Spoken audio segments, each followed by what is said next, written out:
Saudara yang kasih dalam nama Yesus, topik firman Tuhan pagi hari ini yaitu bertumbuh di dalam Tuhan. Jadi kita harus bertumbuh di dalam Tuhan, karena kita sudah lahir baru. Pada waktu kita lahir baru, yaitu pada waktu kita menerima Yesus sebagai Tuhan dan Juru Selamat kita ini adalah bayi rohani. Namun kita sudah hidup baru dalam Tuhan. Nah, segala sesuatu yang hidup, saudaraku, harus bertumbuh. Kalau dia tidak memiliki kehidupan Tuhan, saudaraku, dia tidak bertumbuh. Saya tidak tahu apakah bunga ini, saudaraku, bunga asli, saudaraku, atau bunga plastik. Tapi kalau dia bunga plastik, saudaraku, dia tidak akan bertumbuh. Ditunggu pun 5 tahun, 10 tahun, begitu-begitu juga. Tetapi kalau dia memang bunga asli, ada kehidupan padanya, saudara, dan dia akan bertumbuh, saudaraku. Dia akan bertambah besar, saudaraku, dalam beberapa waktu kemudian, saudaraku. Demikian juga kita. Dahulu kita mati oleh sebab segala kesalahan dan dosa kita. Firman Tuhan berkata, semua manusia sudah berdosa. Jadi sebenarnya semua manusia sudah mati di hadapan Allah. Itu sebabnya, saudaraku, firman Tuhan berkata kepada Nikodemus, engkau harus lahir baru. Semua kebaikan Nikodemus tidak cukup untuk membawa dia ke sorga, saudaraku. Oleh sebab itu dia harus lahir baru. Sama sebagai anak-anak yang baru lahir, saudaraku, masih bayi-bayi rohani. Bayi-bayi rohani ini perlu bertumbuh, saudaraku, perlu bertumbuh. Jadi, saudaraku, gereja juga perlu bertumbuh. Bukan gedungnya yang bertumbuh, saudaraku, tetapi jiwa-jiwanya yang bertambah-tambah dewasa. Saudara berkata, jiwa-jiwa kami bertambah banyak tiap-tiap minggu. Haleluya, saudaraku. Buat pertambahan jiwa-jiwa ini, kita bersyukur, saudaraku, buat pertambahan jiwa-jiwa. Tetapi bertambah saja tidak cukup. Bisa saja terjadi, walaupun jiwa-jiwa itu bertambah, dia juga masih anak-anak terus, bayi-bayi terus, tidak dewasa, saudaraku. Nah, Tuhan mau, saudaraku, memang jiwa-jiwa bertambah. Nah, firman Tuhan berkata, mereka itu sebagai domba-domba yang tidak bergembala. Dan ketika Yesus melihat orang-orang yang terhilang itu, saudaraku, hatinya tergerak oleh belas kasihan. Karena mereka mati di hadapan Tuhan, walaupun mereka masih berjalan dan hidup dalam dunia ini, tapi akhirnya sudah pasti, kalau mereka tidak menerima Yesus, tidak lahir baru, mereka akan kena neraka selama-lamanya, saudara. Dan setelah mereka menerima Yesus sebagai Tuhan dan Juru Selamatnya, yaitu kalau mereka mendengarkan Injil yang benar, mereka pun selamat, lahir baru, jadi anak-anak Tuhan, tapi masih bayi-bayi rohani. Bayi-bayi rohani ini harus bertumbuh, jadi anak-anak, kemudian jadi orang muda, kemudian orang dewasa penuh, jadi bapak-bapak, saudara. Demikian bisa untuk anak berkata. Nah, Tuhan menghendaki kita bertumbuh dengan baik. Jangan lambat, saudara. Beberapa sidang diteguhkan Tuhan dalam Alkitab karena pertumbuhan rohaninya yang lambat. Ada yang tidak bertumbuh sama sekali, saudara. Dan Tuhan berkata kepada sidang yang tidak bertumbuh itu bertobat. Mereka sudah selamat, tapi Tuhan berkata kepada mereka bertobat. Nah, kita akan melihat satu contoh dalam 1 Samuel mengenai pertumbuhan yang baik, saudara. 1 Samuel 2 ayat 26. 1 Samuel pasal 2 ayat 26. Saya membacakan kepada saudara. Tetapi Samuel yang muda itu semakin besar dan semakin disukai, baik di hadapan Tuhan maupun di hadapan manusia. Saya ulangi, tetapi Samuel yang muda itu semakin besar dan semakin disukai, baik di hadapan Tuhan maupun di hadapan manusia. Ini Samuel, saudara, yang diserahkan ibunya, saudaraku, untuk menjadi hamba Tuhan, saudara. Dan Samuel dikatakan di sini bertambah besar, semakin disukai, baik di hadapan Tuhan maupun di hadapan manusia. Ini memang pertumbuhan secara badani lah dahulu kita katakan. Walaupun ada juga pertumbuhan rohaninya, saudara. Kalau secara badani, semua kita mengerti bahwasanya bayi-bayi itu harus bertambah besar. Kalau seorang anak lahir ke dunia ini, orang tuanya bersuka cita. Orang tuanya mau supaya bayi itu sehat, bertumbuh dengan baik, dan orang tuanya melindungi supaya jangan terjadi penyakit kepadanya. Tetapi kerap kali kalau sampai kepada perkara rohani, kita kurang mengerti. Banyak bayi-bayi rohani yang seharusnya sudah jadi anak-anak rohani atau anak muda rohani, tetap juga bayi-bayi rohani. kurang mengerti. Yohanes Pembaptis dalam Lukas 1:80 dikatakan bertumbuh dengan baik. Yohanes Pembaptis Lukas pasal 1 ayat 80. Saya membacakan kepada saudara. Ayat 80 dikatakan, adapun anak itu bertambah besar dan makin kuat rohnya, dan dia tinggal di padang gurun sampai kepada hari ia harus menampakkan diri kepada Israel. Sini dikatakan mengenai Yohanes Pembaptis yang bertumbuh secara badani dan secara rohani. Sebab di sini dikatakan dia bertambah besar dan makin kuat rohnya, dan ia tinggal di padang gurun sampai kepada hari ia harus menampakkan diri kepada mereka. Nah, jadi kita perlu bertumbuh, semua anak-anak Tuhan perlu bertumbuh, saudaraku. Kita melihat tiap-tiap minggu, saudaraku, jiwa-jiwa saudaraku bertambah-tambah. Jiwa-jiwa menerima sebagai Tuhan dan Juru Selamatnya. Puji Tuhan, saudaraku. Sekitar 200 orang. Dan saya yakin, saudaraku, kalau kita semua bertumbuh dalam Tuhan dan mengerjakan pekerjaan Tuhan, maka jumlah yang 200 ini segera akan kita lampaui. Bahkan kita bisa mencapai 300-400 jiwa baru tiap-tiap minggunya, saudaraku. Kalau kita mau bertumbuh dalam Tuhan. Oleh sebab itu perlu sekali kita bertumbuh di dalam Tuhan. Nah, itu berarti bayi-bayi rohani datang. 200 orang bayi-bayi rohani yang perlu dilayani, yang perlu dirawat, saudaraku. Sayangnya, saudara, jiwa-jiwa yang sudah selamat lebih dahulu tidak bertambah-tambah dewasa. Nah, itu sebabnya Tuhan menegurkan sidang di Ibrani, saudaraku. Ya, sidang Ibrani sebenarnya sidang orang Yahudi yang sudah selamat, saudaraku. Dinamakan sidang Ibrani, saudaraku. Ya, supaya mereka bertumbuh. Jangan lambat kali kamu bertumbuh. Dia katakan, karena banyak jiwa-jiwa yang mau diselamatkan. Siapakah yang melayani jiwa-jiwa itu, saudaraku semuanya? Kalau semua diserahkan kepada pendeta, saudara, tentu saja pendeta tidak sanggup, saudara. Enggak bisa. Nah, saudara, pendeta akan sibuk, saudaraku. Kalau secara badaninya boleh dikatakan kalau banyak baik-baik, saudaraku, apa yang diperbuat suster-suster, saudaraku? Oh, saudaraku, hanya menyediakan susu di sana, susu di sini, saudaraku. Sana basah, ganti popok di sana, ganti popok di sini, nangis di sana, nangis di sini, saudaraku. Nah, kalau dalam gereja terjadi hal yang demikian, betapalah sibuknya seorang hamba Tuhan itu, saudaraku. Kerjaannya hanya memberi susu saja ke sana, susu kemari. Seharusnya tidak demikian, saudaraku.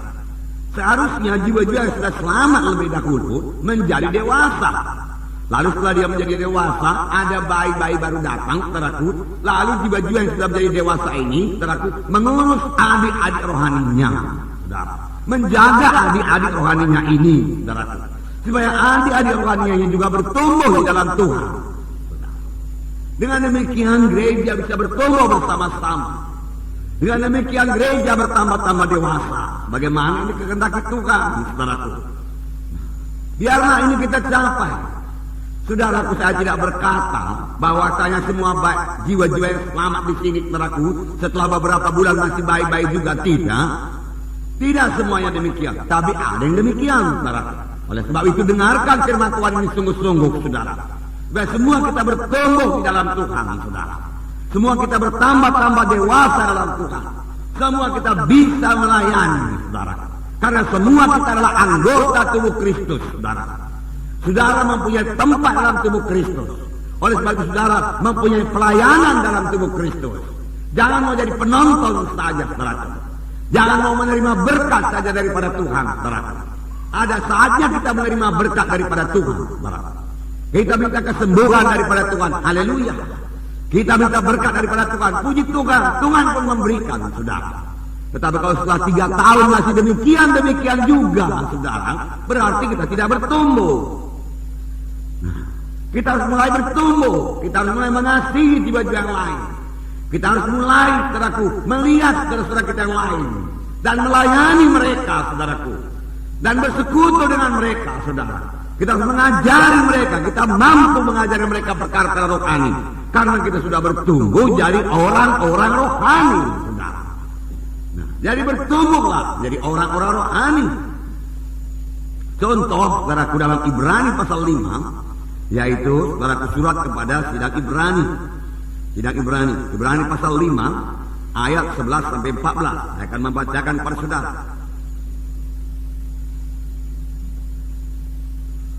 Tentang hal itu banyak yang harus kami katakan, tetapi sukar untuk dijelaskan karena kamu telah lamban dalam hal mendengarkan. Sebab sekalipun kamu ditinjau dari sudut waktu, sudah seharusnya menjadi pengajar, kamu masih perlu lagi diajarkan ajas-ajas pokok ya, dari penyataan Allah, dan kamu masih memerlukan susu, bukan makanan keras. Sebab barang siapa masih memerlukan susu, ia tidak memahami ajaran tentang kebenaran, sebab ia adalah anak kecil. Tetapi makanan keras adalah untuk orang yang dewasa, yang karena mempunyai panca indera yang terlatih untuk membedakan yang baik dan yang jahat.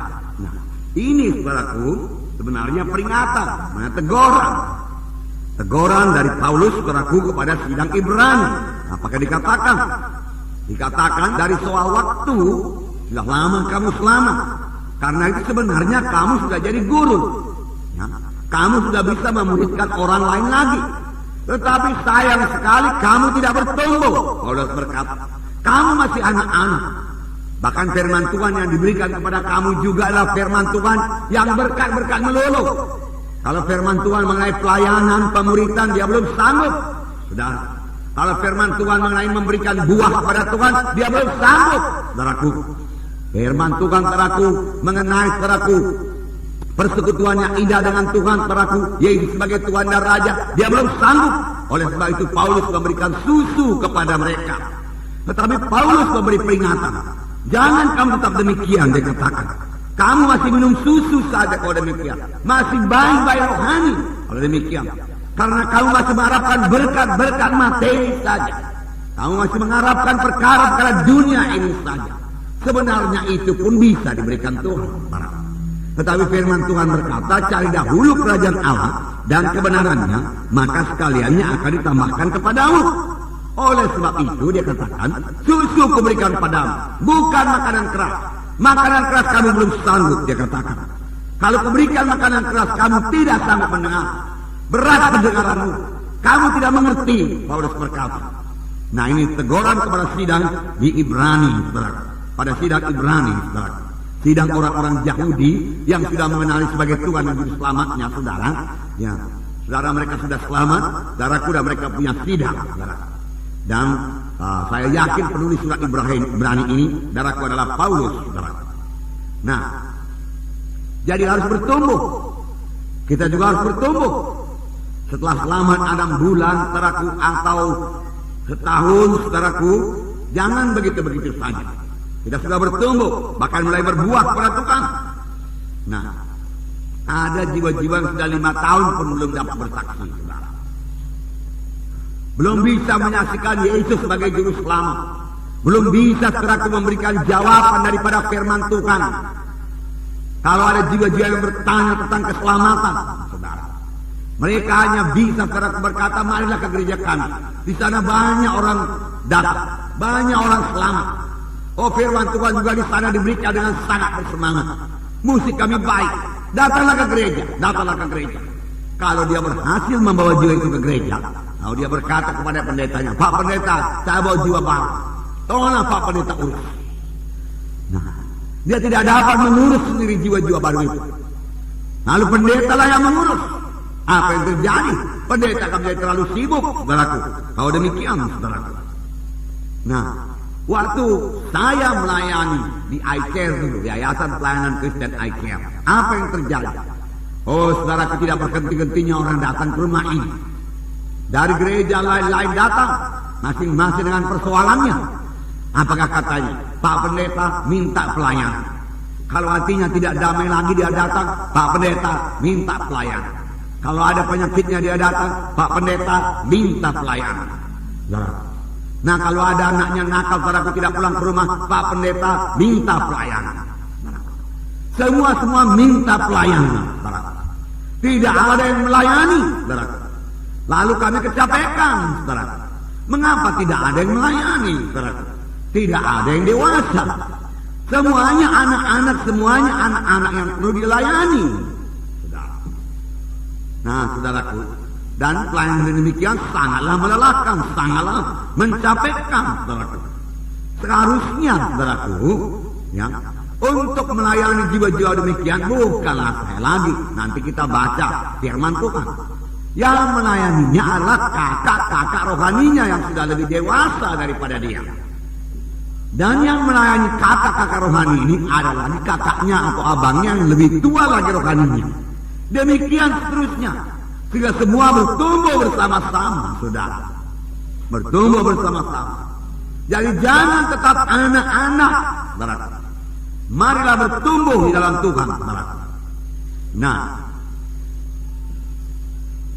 mereka sukakan firman Tuhan kalau dikatakan Yesus itu juru selamat, pengampun dosa. Benarkah itu? Benar. Terima sebagai Tuhan dan Juru Selamat. Mereka datang ke depan, mereka menerima sebagai Tuhan dan Juru Selamat. Dan saya bersyukur sampai sekarang ini Roh Tuhan bekerja dengan kuat dalam sidang ini. Rata-rata yang maju ke depan saudaraku yang diselamatkan. Bahkan saudaraku sering terjadi waktu mereka maju ke depan, apalagi kalau firman Tuhan diberikan saudaraku mengenai baptisan Roh Kudus, saudaraku, mereka juga menerima baptisan Roh Kudus pada hari yang sama. Karena pada baptisan kita saudaraku, selalu mereka menerima baptisan Roh Kudus. Jadi satu tanda saudaraku Roh Kudus bekerja dengan kuat dalam sidang ini, saudaraku. Saudara, dalam gereja saya yang lama, saudaraku, saudara untuk menerima Roh Kudus perlu bertahun-tahun lamanya. Lalu kalau seseorang sudah menerima baptisan Roh Kudus, dia merasa bangga sekali. Oh, Pak Pendeta, saya sudah menerima baptisan Roh Kudus. Saya sudah bisa bicara dengan bahasa roh. Padahal nanti kita lihat saudaraku bahwasanya pelbagai pembaptisan, baptisan air termasuk baptisan Roh Kudus adalah tanda pertama daripada kekristenan, saudaraku. Itu bukan puncak daripada kekristenan. Tanda pertama yang harus dialami oleh setiap anak-anak Tuhan, saudara. Nah, saudara, dalam Ibrani, saudaraku, pasal 6 dikatakan, saudara, ya, ayat 1 dan 2. Sebab itu marilah kita tinggalkan ajas-ajas pertama dari ajaran tentang Kristus dan beralih kepada perkembangannya yang penuh. Janganlah kita meletakkan lagi dasar pertobatan dari perbuatan yang sia-sia dan dasar kepercayaan kepada Allah, yaitu ajaran tentang pelbagai pembaptisan, perompangan tangan, kebangkitan orang mati dan hukuman kekal. Nah, dalam gereja saudaraku yang masih anak-anak ini harus diberitakan terus-menerus. Apa yang diberitakan? Bertobatlah kamu. Daudi di desa-desa saudara saya harus memberitakan ini berulang-ulang, berbulan-bulan, saudaraku, bahkan bertahun-tahun, saudaraku. Saya ulang-ulang, saudara. Saya katakan saudaraku, bertobat, bertobat, jangan ikut acara-acara kegelapan. Bertobat dari berkala-berkala kamu, bertobat dari ajimat-ajimat, bertobat daripada perbuatan-perbuatan yang jahat. Betulkah itu semua? Betul. Berbaiklah kepada Tuhan. Betulkah itu semua Alkitabiah? Itu Alkitabiah. Terima sebagai Tuhan dan Juru Selamat, maka kamu akan selamat. Betul, saudaraku. Nah, tetapi kalau sudah 2 tahun berita masih demikian juga, tandanya sidang itu masih anak-anak. Yang pertama dikatakan ajas pengajaran yang mula-mulai, yang mendasar, yaitu bertobat. Kemudian di sini saudaraku, kepercayaan kepada Allah, iman. Saya sangat bersyukur kepada Tuhan. Tuhan memberikan iman pada sidang ini, saudara. Beberapa waktu yang lalu saya sudah mengajarkan iman pada saudara. Rata-rata sudah punya iman, saudara. Dan iman memang tidak pernah gagal, saudara. Oh, iman itu sesuatu yang baik, saudara. Ya, sesuatu yang diberikan Tuhan kepada kita supaya kita beroleh kegenapan firman Tuhan dalam hidup kita. Sebab firman Tuhan juga berkata, tanpa iman mustahil. Saudara harus punya iman. Kalau saudara punya iman buat kesembuhan, maka saudara akan sembuh. Saudara punya iman buat keberkatan, maka saudara akan keberkatan. Saudara punya iman, saudaraku, untuk menerima tanda ajaib Tuhan, maka saudara akan terima. Sama sebagai imanmu jadilah padamu. Firman Tuhan berkata, haleluya. Dan kita juga sudah diajarkan bagaimana cara mempraktekkan iman. Bagaimanakah cara mempraktekkan iman? Kita harus mengucapkan iman kita itu. Ucapkan apa yang dikatakan firman Tuhan, kita ucapkan. Iman tidak bergantung kepada perasaan. Tidak, saudaraku. Walau perasaan masih sakit, badan masih lemah, kita berkata apa yang dikatakan firman Tuhan. Firman Tuhan berkata, oleh bilur-bilur Yesus saya sudah sembuh. Walau penyakit masih ada, saudaraku. Saya mempraktekannya beberapa tahun yang lalu, saudaraku. Dan saya menerima kesembuhan. Tuhan menggenapkan janjinya, saudaraku. Puji Tuhan, saudaraku, puji Tuhan. Nah, saudara yang kasih dalam nama Yesus itu iman, percayaan kepada Allah. Kemudian dikatakan ajaran tentang pelbagai pembaptisan. Oh, seperti saya katakan tadi, Oh ada anak-anak Tuhan. Oh terima kasih Tuhan. Saya sudah dibaptiskan dengan roh. Saya sudah berbahasa roh. Oh saya sudah sampai pada puncak kekristenan Pak Pendeta, dia katakan. Belum, saudara. Itu baru tangga dasar, saudaraku. Saudara, kerap kali dalam baptisan kita juga saudara, baptisan air. Mereka saudaraku menerima baptisan Roh Kudus. Biarlah itu berlangsung, saudara. Kalau saya tidak salah, saudaraku, baptisan air berikutnya tanggal 24 bulan ini, betul? Ya. Biarlah pelbagai pembaptisan berlaku, bukan hanya satu baptisan, saudaraku. Itu sebabnya orang-orang yang berkata mengapa 2 kali dibaptiskan. Firman Tuhan berkata ada pelbagai pembaptisan, saudara. Ada baptisan yang dilakukan oleh manusia, ada baptisan yang langsung Tuhan Yesus sendiri membaptiskan, yaitu baptisan Roh Kudus. Orang itu tenggelam dalam Roh Kudus. Orang itu dipenuhkan dengan Roh Kudus. Orang itu mulai setelah berbicara dalam bahasa roh. Dia mulai mendapat persekutuannya bersama indah dengan Tuhan. Dia beroleh kuasa untuk menjadi saksi Tuhan. Namun firman Tuhan berkata, itu pun masih juga anak-anak, saudara. Yang manakah yang dewasa kalau demikian, saudara? Nah, supaya kita jangan berhenti pada baptisan Roh Kudus. Pada waktu saya melayani di ICAR, saudaraku, dan mereka memang belum pernah dengar tentang baptisan Roh Kudus. Dan beberapa kali Tuhan memberikan dalam hati saya memberitakan mengenai baptisan Roh Kudus. Dan beberapa kali juga saya tidak patuh kepada Tuhan, saudara. Tetapi akhirnya saya patuh kepada Tuhan. Saya tidak bisa berbuat apa-apa lagi, saudara. Lalu saya beritakanlah mengenai baptisan Roh Kudus, saudara. Dan mereka penuh dengan Roh Kudus. Pada waktu saya ingat sekitar 300 orang disimak konser sana, saudaraku. Berbahasa roh. Gedung itu seolah-olah mau meledak, saudara, karena kuatnya mereka berbahasa roh. Oh betapa kuat saya bicara melalui mic. Mereka tidak dengar lagi. Mereka tenggelam dalam Roh Kudus. Haleluya. Tetapi sayangnya setelah mereka menerima baptisan Roh Kudus, mereka merasa mereka sudah sampai di puncaknya. Inilah dia seluruh kekristenan. Belum, saudara. Itu masih bahagian kecil daripada maksud Tuhan yang indah, saudara. Pada waktu Tuhan naik ke sorga, dia berkata kepada murid-muridnya, sebelum mereka itu melayani, tunggulah di Yerusalem sampai kamu dilengkapi dengan kuasa dari Maha Tinggi. Karena Yohanes membaptis dengan air, tapi tidak lama lagi kamu akan dibaptis dengan Roh Kudus. Mereka menunggu. Saudara, setelah 10 hari mereka menunggu, mereka penuh dengan Roh Kudus, baru permulaan. Saudara, keberkatan, saudaraku. Ya, misalnya bisnis, saudara, keberkatan, saudara. Berkat yang melimpah mulai mengalir, itu permulaan, itu kemurahan Tuhan. Kita harus bertanya kepada Tuhan, untuk apa berkat ini Tuhan? Maka berkat saudara akan mengalir terus, dan pengertian saudara bertambah-tambah, saudara. Maksud saya pengertian yang bertambah-tambah, saudara, yaitu pengertian rohani, saudara. Hal-hal rohani lebih berharga kepada kita daripada hal-hal materi. Ini salah satu tanda orang itu sudah menjadi dewasa, saudara. Dia mengejar perkara-perkara rohani lebih daripada perkara-perkara badani ataupun perkara-perkara materi. Kepada jiwa-jiwa yang sudah lama selamat, kemudian dia sakit kembali, saya katakan, selidiklah pri rohani, mengapa kamu sakit kembali?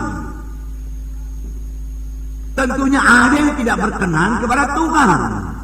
Sebagai orang rohani, kita harus menyelidik perkara yang terjadi dalam hidup kita dengan secara rohani pula. Karena tidak ada yang kebetulan jadi kepada kita. Tidak selembar rambut pun jatuh daripada kepalamu, kalau bukan kena Bapakku, Tuhan berkata.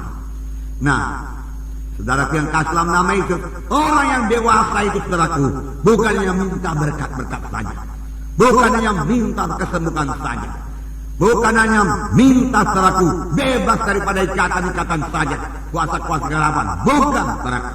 Tetapi juga mereka bertumbuh mengakui Yesus sebagai Tuhan dan Rajanya. Bagaimana firman Tuhan pada minggu yang lalu, Yesus sebagai Raja kita. Kita ini hambanya. Apa yang kita berbuat, kita patuh saja kepada Allah. Patuh mutlak, patuh sepenuhnya kepada Tuhan. Sama sebagaimana yang dikatakan Nabi Yesaya waktu dia melihat kemuliaan Tuhan, kemudian dia dengar Tuhan berkata, siapakah yang akan kusuruhkan? Yesaya berkata, ini aku Tuhan, utuslah aku. Ini kehendak Tuhan. Ini aku Tuhan, utuslah aku. Nah, yang dewasa rohaninya setelah aku berpikir bagaimana supaya sidang Tuhan bertumbuh dengan pesat, bertambah-tambah dengan pesat. Dia berpikir apa yang bisa saya berikan kepada gereja, pelayanan apa yang bisa saya perbuat di gereja. Saya mesti melayani, saya ini anggota tubuh Kristus, saya mesti melayani jiwa-jiwa, saya mesti memuridkan jiwa-jiwa. Bukan berpikir berkat apa yang bisa saya terima dari gereja, bukan. Apa yang bisa saya beri pada gereja. Tanda dewasa yaitu memberi. Yang secara dunia juga demikian. Saudara sudah dewasa dan berhasil, maka saudara memberi. Anak-anak tidak memberi. Anak-anak mementingkan diri sendiri. Anak-anak tidak mengerti perkara rohani kalau secara rohani. Kepada anak-anak kecil, saudara bawa makanan yang baik, bonbon, saudaraku, dan saudara bawa uang, saudaraku, 100.000, saudaraku. Nah, pilih mana? Dia tidak kenal uang 100.000, dia pilih bonbon, saudaraku. Itu bisa dimakan, enak. Itulah dia anak-anak badan, saudaraku. Nah, saudaraku, anak-anak rohani, saudaraku, demikian juga. Ini perkara rohani yang indah-indah, saudaraku. Nah, ini hanya perkara kesembuhan saja, perkara badani saja. Manakah dia pilih? Saya pilih ini. Saya pilih berkat materi. Nah, saudaraku yang kasih dalam nama Yesus, dia tidak lebih mendahulukan perkara-perkara rohani. Firman Tuhan berkata, cari dahulu kerajaan Allah dan kebenarannya, maka sekaliannya akan tambahkan padamu.